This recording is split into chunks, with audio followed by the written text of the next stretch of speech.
Are you wondering if YouTube TV requires Wi-Fi to work? In this video, I'm going to break it all down for you and explain how YouTube TV connects to the internet. If you're trying to figure out the best way to stream, you'll want to hear this. Yes, YouTube TV requires an internet connection to stream content, but it doesn't necessarily have to be Wi-Fi.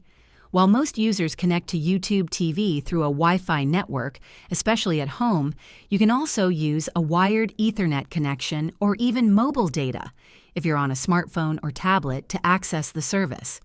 The key is having a stable and fast internet connection, regardless of how you're connecting. For example, if you're traveling or don't have access to Wi-Fi, you can stream YouTube TV using your mobile data plan.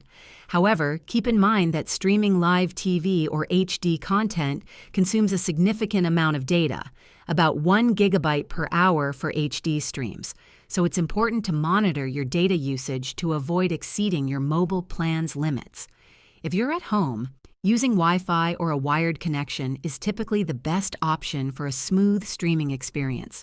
Just ensure your internet speed meets YouTube TV's recommendations, at least 3 megabits per second for standard definition and 13 megabits per second for high-definition streaming. If this video helped you understand whether YouTube TV requires Wi-Fi, please give it a thumbs up and subscribe to the channel for more helpful tutorials. Thanks for watching.